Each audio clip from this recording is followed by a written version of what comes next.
මිනිස්සු කල්පනා කරන්න පුළුවන් පින්නතුන් හිතන්න පුළුවන් එහෙනම් හාමුදුරුවනේ කොහොමද මිනිසත් භවෙන් වැඩක් ගන්නෙ? ප්‍රශ්නේ අරකනම් උත්තරෙත් අපිට තියෙන්න බෑ පින්නතුන්. බොහොම ගෙවල් දොරවල් වල ඉඳන්ම කරන්න පුළුවන් පුංචි කරුණු කාරණා කීපයක් තියෙනවා මේවට මිල මුදල් වියදම් වෙන්නේ නැහැ. මිනිස්සුන්ට පුළුවන් උදේ පාන්දර නැගිටපු ගමන් ගෙදර බොහොම අඩුයි. නැගිටපු ගමන් පුළුවන් තථාගතයන් වහන්සේට මේ බොහොම පුංචි වීදුරුවක් අරගෙන උන්වහන්සේට ඇල් වතුර ටිකක් පූජා කරමු. පින් සිද්ධ වෙනවනේ පින්නතුනේ. පින් සිද්ධ වෙන්නේ නැද්ද? පින් සිද්ධ වෙනවා. උදේ පාන්දර වතුර වීදුරු අරගෙන බුදුහාමුදුරුවන්ට පූජා කරලා අත් දෙක නලලට ගන්නකොට ඇතිවෙන හැඟීම මගේ බුදුහාමුදුරුවන්ට පැන් පූජා කරා. මේ ලෝකේ පෞද්ගලික වශයෙන් දන් දීලා ඉහළ මානිසංස ලබන්න පුළුවන් උත්තමයා මගේ තථාගත බුදුරජාණන් වහන්සේ. උදේ පාන්දර තථාගතයන් වහන්සේට පැන් ටික පූජා කරන ගෙදරක කලකෝලහල ඇති වෙන්න වෙලාවක් නැහැ. මේවා අපේ තාත්තලා කරන්න ඕන වැඩ. එතකොට තමයි දරුවෝ ඒවා බලන්නේ. එතකොට තමයි මේ ගෙදර පවුලේ තෘප්තිය රඳා පවතින්නේ. ඕක හෙට ඉඳන් කරන්න. ඕක කරන්න පුළුවන්. ඕක බැරිකමද පින්නතුනි නොකරනකමද? ඔකට විනාඩියක්වත් යන්නේ නැහැ. හැබැයි ආනිසංසය බොහොම ඉහළයි. ඒ වගේම අපේ හාමුදුරනේ දැන් සාමාන්‍යයෙන් ඔය වගේ දෙයකට යොමු වීම තුලම ඒ විනාඩිය දෙක කැපකිරීම තුලම සමස්ත ජීවිත කාලයත් මෙලවත් පරලොවත් වෙනස් වෙනවමනේ. ඔබතුමා කියන කතන්දරේ බොහොම පැහැදිලි සහ සත්‍යයි. ඒක ලොකු ආයෝජනයක්. ඒක ලොකු ආයෝජනය කොච්චරද කියලා කියනවා නම් තථාගතයන් වහන්සේට පැන් ටික පූජා කරනවා. ඒක දරුවෝ බලාගෙන ඉන්නවා. ඒක බිරිඳ බලාගෙන ඉන්නවා. පවුලේ සමාජිකයෙක් තමයි ඒක කරන්නේ. ඒ වගේ කටයුත්තක් සිද්ධ කරනකොට දැන් ඔබතුමා කිව්වේ පරලොවට වගේම මෙලොවටත් හේතු වෙනවා කියලා. මෙලොවදී සියලු දෙනාගේම සිත් සතන් පහන් වෙනවනේ. කටක් කරලා ශබ්ද කරලා වචනයක් කියන්න හිතෙන්නේ නැහැ කාටවත්. එතකොට ඒ පවුලේ සමගිය රඳා පවතිනවා. Tamanට පරලොවට හේතු වෙනවා. දැන් ඒ වගේ දේවල් පින්නතුනි අනුන් වෙනුවෙන්ද කරන්නේ Taman වෙනුවෙන්ද කරන්නේ. මෙන්න Taman වෙනුවෙන් කරගන්න දේවල්. ඊළඟට අපේ ගෙවල් වල උදේට කොහොමත් ආහාර පාන පිසිනවනේ. කෑම හදනවනේ. අපිට බැරිද පින්නතුනේ පොඩි පීරිසියක් අරගෙන සම්බෝලයි බතුයි හරි කමක් නැහැ. තථාගතයන් වහන්සේට බත් හැඳි භාගයක් විතර දාලා දාන ටිකක් පූජා කරගන්න. ඔකට විනාඩියක් යයි. අයමුතුෙන් ගාත කියන්න ඕනේද? ඔකට විනාඩියක් යයි. මෙන්න මේ තමන් වෙනුවෙන් කරගන්න දේවල්. ඕක පූජා කරලා ගෙදරින් එළියට බහිමු. කොච්චර පිං සිද්ධ වෙනවද මගේ බුදුහාමුදුරුවන්ට දාන ටික පූජා කරා කියන්නේ. දවල්ට අවශ්‍ය වෙන්නේ නැහැ.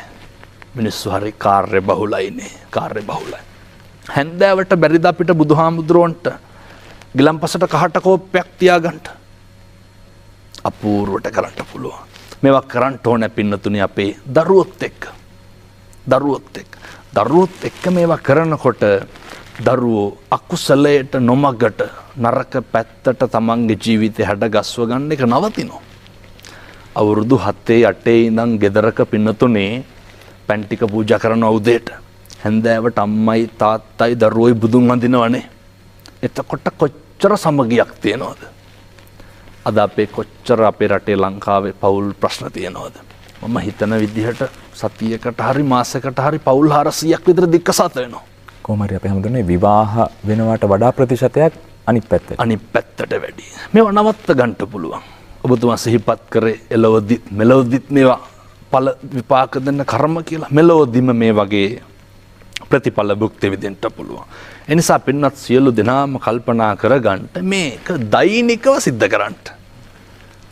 අවුරුදු 50ක් 60ක් යනකොට අපිට මතක් වෙන්නේ මොකක්ද? මම හැමදාම දැන් අවුරුදු 50ක් විතර බුදුහාමුදුරන්ට උදේට පැන් පූජා කරනවා. මතක් වුණත් ඇතිනේ. අවුරුදු 50ක් විතර බුදුහාමුදුරන්ට දාන ටික පූජා කරනවා. ඔච්චරයි පින්නතුනි අපිට මතක් වෙන්න කියලා දෙයකට තියෙන්නේ. මාසයකට දවසක් ගන්න අපිට බැරිද පින්නතුනේ අසරණ ළමයෙකුට එක කොපි පොතක් දෙන්න? එක කොපි පොතක්. සරියුත් මහ රහතන් වහන්සේ ප්‍රඥාවන්ත භික්ෂුන් වහන්සේලා අතර අග්‍රස්ථායක. එක තල්පතයි එක පන්හිඳයි දන් දුන්නේ. ආනිසංසය. මාසෙකට එක කොපි පොතක්. සිද්ධාලෙප්ප කුප්පියක් පෙනඩෝල් පෙති දෙකක්නේ. වයසක අම්මා කෙනෙකුට තාත්තා කෙනෙකුට පින් සිද්ධ වෙනවා. ඒ ඇසුරේ නිසුරේ හැදෙන දරුවෝ තමයි සත්පුරුෂෝ බවට පත් වෙන්නේ. සත්පුරුෂ වෙන්නේ. මේ අපේ රටේ වර්තමානයේ දරුවෝ පුදුම විදිහට නැන පිහිටවන්න බලනවා. සංස්කෘත පඬිවරයෙක් කියනවා නච්චා දෙහෙපි කව්පේ නං දංශමශකාපහ. සුනක් පුච්චමෙ වර්තං පණ්ඩිතං ධර්ම වර්ජිතං. පඬිවරයා කියන්නේ මේ ලෝකේ ඕන තරම් සත්තු ඉන්න ඕන තරම් සත්තුන්ට නගුට දෙනවා. හැබැයි ඒ නගුටෙන් සත්තුන්ට ප්‍රයෝජනක් තියෙනවා. පඬිවරයා අහනවා බල්ලට උගේ නගුටෙන් තියෙන ප්‍රයෝජනය මොකක්ද කියලා. පඬිවරයා කියනවා බල්ලට උගේ නගුටෙන් විලිවත් වහගන්න බෑලු. ඒ වගේලු විනය සදාචාරය හික්මීම නැති දරුවෝ මේ ලෝකෙට බිහි වුණාම බල්ලට උගේ නගුටෙන් ප්‍රයෝජනයක් නැත්තේ යම්සේද ඒ දරුවන්ගෙන් මේ රටට සමාජයට ප්‍රතිඵලයක් නැහැ කියන එක. මේ කාරණා හොඳට තේරුම් ගන්න ඕනේ. මෙහෙම දේශනා කරන්න හේතුව මොකක්ද? මම බොහෝ මහලු නිවාසවල ධර්ම දේශනා කරන්නට වඩිනවා. මම මේ වෙනකන් දැකලා නැහැ පින්නතුනේ දරුවෝ නැති අම්මලා තාත්තලා මහලු නිවාසවල ඉන්නවා. මහලු නිවාසවල ඉන්න හැම අම්මා කෙනෙකුටම තාත්තා කෙනෙකුටම දරුවෝ ඉන්නවා. ඛේද වාචකය මොකක්ද? නැන පිහිටවපු දරුවා අපි හැදුවා. හැබැයි ගුණ පිහිටවපු දරුවෝ හැදුවේ නැහැ. තර අවසර අපේ හැමෝටම ඒ කියන්නේ ඇත්තටම ඒ ඉන්න මහලු නිවාසවල ඉන්න අම්මලා තාත්තලාගේ දරුවොත් හරි ඉහළ තැන්වල ඉන්න අය නේ. ඔව් පැහැදිලිව. මම මේ ඒ කාරණේ සිහිපත් නොකර හිටියේ මම දෙවණියට කියන්නම් මට මේ වෙනකල් හම්බෙලා නැහැ දුප්පත් දරුවන්ගේ අම්මලා තාත්තලා. කොහොම හරි ඒක අය රැක බලා ගන්න. කොහොම හරි රැක බලා ගන්නවා. කොහොම හරි රැක බලා ගන්නවා. ඔබතුමා හරි දුප්පත් දරුවෝ කොහොම හරි රැක බලා ගන්නවා. හැබැයි හම්බෙලා තියෙන වැඩේ පුරම අර නැන පිහිටවන්න උත්සාහ කරපු උගන්න ගන්නට කියලා ජීවිත කාලෙම දරුවෝ වෙනුවෙන් නාස්ති කරපු අම්මලා තාත්තලා තමයි අවසාන ජීවිතයේ සඳ සමය මහලු මඩමක් තුල බොහොම දුක්ඛදායී විදිහට කාලය ගත කරන්නේ.